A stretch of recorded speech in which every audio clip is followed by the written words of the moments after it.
Sir, जैसा कि आपको भी शायद इल्म में होगा कि सूबा पंजाब के तमाम सरकारी मुलाजमीन, जिनमें मुअज़्ज़ज़ असातिज़ा इकराम और दीगर मुलाजमीन शामिल हैं, वो पंजाब असम्बली के बाहर सरापा एहतजाज हैं। जनाब स्पीकर, मैं आपके तवज्जुह से मोहतरम फाइनेंस मिनिस्टर साहब से ये पूछना चाहता हूँ कि जब पंजाब जो है वसाइल के एतबार से दीगर तमाम सूबों से बढ़ के है, तो फिर मरकज जैसे अपने मुलाजमीन को और दीगर सूबे अपने मुलाजमीन को बजट में मुराद देते हैं, तो पंजाब ने उन मुराद का ऐलान क्यों नहीं किया? सर, जो मुलाजमीन सरापा एहतजाज हैं, उनके मुतालबात हैं क्या? उनका मुतालबा है कि रूल 17A, जिसके मुताबिक मुलाजम की वफात के बाद उसके बेटे या बेटी को मुलाजम दी जाती थी, उसको दोबारा बहाल किया जाए। उनके मुतालबा सर ये हैं कि टीचर्स और रिसर्चर को 25% टैक्स रिबेट जो दिया जाता था, उसकी बहाली की जाए। सर, उनका मुतालबा ये है कि 2 सितंबर 2024 को पेंशन और ग्रेजुएटी के मुतल्लिक जो पंजाब गवर्नमेंट ने नोटिफिकेशन जारी किया है, उसको वापस लिया जाए। सर, उनका ये मुतालबा है कि वफाक और दीगर सूबों की तरह पेंशन और ग्रेजुएटी में जो पंजाब सिर्फ कटौती कर रहा है, उसका खात्मा किया जाए। तो सर, मेरी ये गुजारिश है कि ये बड़े जायज़ और छोटे छोटे मामलात हैं। सरकारी मुलाजमीन के जज्बात जो हैं, ये मुतालबात जो हैं, उनका ख्याल रखना चाहिए और उस पर गौर फौज किया जाना चाहिए। और आखिर में सर, सरकारी मुलाजमीन की तरफ से जो मुतालबा है, जो कहना है, वो मैं आपको कह के इजाजत चाहूंगा। वो कहते हैं कि शक तो था कि बजट में खसारे ही होंगे, लेकिन ये यकीन नहीं था कि सारे ही सारे हमारे ही हों।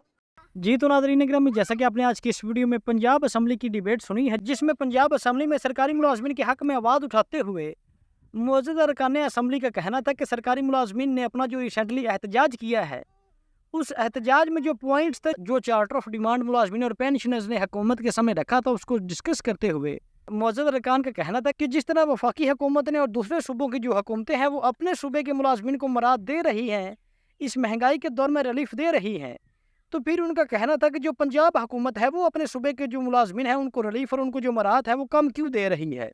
हालांकि पंजाब का जो बजट है, वो दूसरे सूबों के बजट से सरप्लस होता है। इस हवाले से आपको बताते चलें कि जैसा कि आपको पता होगा, इस दफ़ा जो डिस्पैरिटी अलाउंस है, वो वफाकी मुलाजमीन को 30% दिया गया है और दूसरे सूबे के मुलाजमीन को 15-20%, दूसरे सूबों के मुलाजमीन को भी डिस्पैरिटी अलाउंस जो है वो दिया गया है।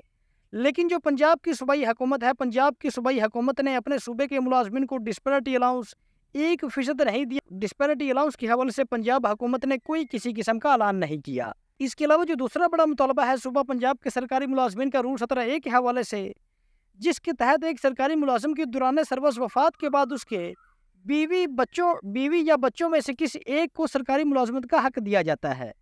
तो इस हवाले से पंजाब के मुलाजमीन का मुतालबा है कि हमारा ये हक है और रूल 17A का जो कानून है, उसको दोबारा से बहाल किया जाए। और इसके अलावा जो पेंशन और फैमिली पेंशन के हवाले से ज़ालमाना नोटिफिकेशन और ज़ालमाना नए कानून पास किए गए हैं, उस हवाले से भी पंजाब के मुलाजमीन तकरीबन 1 साल से आवाज़ उठाते आ रहे हैं कि जो ज़ालमाना नोटिफिकेशन जारी किए हैं पंजाब हुकूमत ने पेंशन इस्लाहात के हवाले से, फैमिली पेंशन के हवाले से, तो उनको वापस लिया जाए। और इसके अलावा पंजाब के मुलाजमीन का जो तीसरा बड़ा मुतालबा है लीव इनकैशमेंट के हवाले से, पंजाब के मुलाजमीन का मुतालबा है कि लीव इनकैशमेंट का जो पुराना नोटिफिकेशन है, पुराने नोटिफिकेशन को बहाल किया जाए और नए ज़ालमाना नोटिफिकेशन को ख़त्म किया जाए। और सबसे बढ़कर जो पंजाब के मुलाजमीन की इस दफ़ा बजट से काफ़ी उम्मीदें थी, क्योंकि बजट से पहले वज़ीर-ए-आज़म पाकिस्तान, सदर पाकिस्तान और वज़ीर ख़ज़ाना साहब जो हैं, उन्होंने बार ऐलान किया था कि इस दफ़ा बजट में मुलाजमीन को और पेंशनर्स को एक अच्छा खासा रिलीफ जो है वो देंगे। और इस हवाले से सदर पाकिस्तान जनाब आसिफ अली जरदारी साहब ने भी ऐलान किया था कि इस दफ़ा बजट में मुलाजमीन को ज़्यादा से ज़्यादा जो रिलीफ है वो दिलवाएंगे। लेकिन नाज़रीन गिरामी, जो रिलीफ है वो आपके सामने है, जिसमें वफाकी हुकूमत ने तो अपने मुलाजमीन को 30% तक डिस्पैरिटी अलाउंस दिया है, लेकिन पंजाब की जो हुकूमत है, पंजाब हुकूमत ने अपने सूबे के मुलाजमीन को सिर्फ और सिर्फ 10% तनख्वाह में इजाफा ही दिया है। और इसके अलावा जो पेंशनर्स हैं, पेंशनर्स का भी मुतालबा था बजट से पहले कि पेंशनर्स की पेंशन में महंगाई के तनासुब से 50% इजाफा किया जाए और पेंशनर्स का जो मेडिकल अलाउंस है, मेडिकल अलाउंस में कम से कम 100% इजाफा किया जाए। लेकिन नाज़रीन गिरामी, जैसा कि आपके सामने है कि पेंशनर्स की पेंशन में सिर्फ और सिर्फ 5% इजाफा किया गया है और मुलाजमीन को सिर्फ और सिर्फ 10% तनख्वाह में इजाफा दिया गया है। इसके अलावा मुलाजमीन को मुकम्मल नज़रअंदाज ही किया गया है।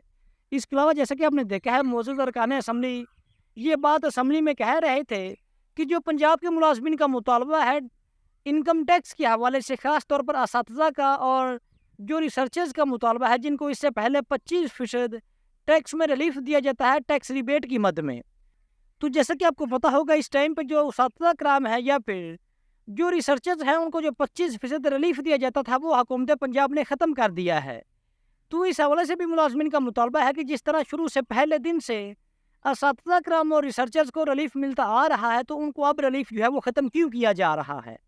تو اس حوالے سے چند ایک مطالبات ہیں حکومت کے سامنے جو ملازمین نے، پنجاب کے ملازمین نے بجٹ سے پہلے بھی پیش کیے تھے اور اب بھی اپنے دھرنے میں بھی ملازمین نے وہ مطالبات حکومت کے سامنے رکھے ہیں. تو اب دیکھتے ہیں کہ آنے والے دنوں میں پنجاب کے ملازمین جو ہیں ان کے مطالبات حکومت مانتی ہے یا پھر ان کو لارا ہی لگایا جاتا ہے. تو ناظرین گرامی اس حوالے سے آپ کی کیا رائے ہے؟ اپنی قیمتی رائے سے کمنٹ سیکشن میں لازمی آگاہ کیجیے گا. تو حاضر ہوتے ہیں ایک نئی ویڈیو لے کر. اللہ حافظ.